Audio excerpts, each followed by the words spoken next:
And so just so happens, this is not planned, but so with the DBT skill, I mean, it's just a skills workhorse, right, of a treatment. And so part of what I want this to be is to really kind of demystify some of these principles, some of these practices. We hear these acronyms, and for me, going into being a therapist, I'm like, is it the couch thing? Like, do they lay down? What do we do? It took me like from that, I had no idea. And so for somebody watching who doesn't know what DBT is, who might be completely new to therapy, it might surprise a lot of people to know, no, a lot of this stuff that's evidence-based, a lot of it is skills. Like, we're learning stuff and we're applying them. So knowing that DBT is just so skills heavy, if I had to have you pick your favorite skill, right?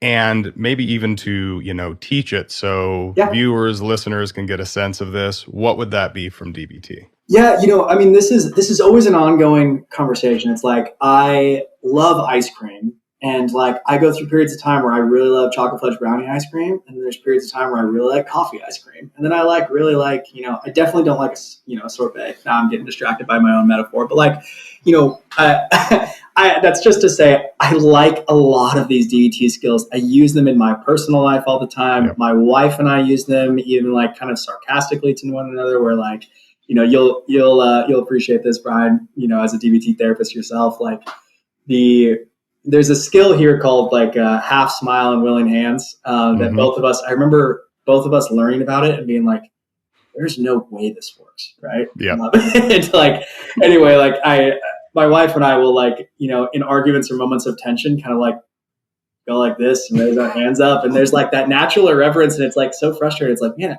actually kind of think it did something there. But so that's just to say, like, I like a lot of these skills. I use them all the time in my life. I think the one that I've been, I've kind of added some things, DBT is a little bit like the blob. It takes everything that's effective from other therapies and kind of like pulls it in, absorbs it, and turns it into a handout. And I think I have that style as a therapist too, where, as I've worked on some of these other therapies, I've found different ways to teach these skills. And so the skill that I'm going to teach here is called check the facts. Okay. This is a skill from our emotion regulation module, right? Which is a lot about like how to change your emotions. And so I'm sure, a lot of the people out there, maybe even psychologists, therapists themselves are like, man, you can't change emotions, right? Like what are you talking about? And so this is a skill for, I've kind of adapted some of this language, that this is a skill for like when you have an emotion that is inconvenient, uncomfortable, or that you're really struggling to like make room for. This is an awesome skill for that. And it can help you, kind of get reoriented to what's going on. So check the facts, involves a lot of different things. And just to preamble for this, I really, whenever I teach this skill, I'm like, you have to write this out. At least like, especially if your emotions are kind of, if it's like an intense emotion that you're trying to change, I want you to write. Okay. And the reason is because, you're experiencing intense emotion. Emotions, activate like those threat centers in our brain, right? Your amygdala, your hippocampus, like all of that gets really active.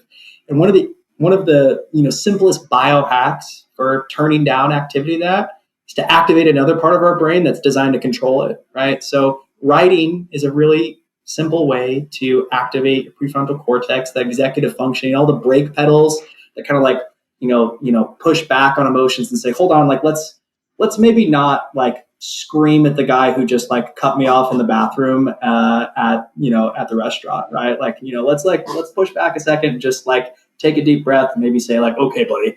But like, we're going to not throw the plate or whatever. So writing just is a simple way to start this. So I want you to actually write this out. So Brian, like maybe let's like kind of do this one together. Yeah, absolutely. I'm going to give you like a little bit of a scenario, maybe one that you've experienced before, but I want you to kind of like tell me, put yourself in this scenario and we'll kind of like go through, check the facts together. So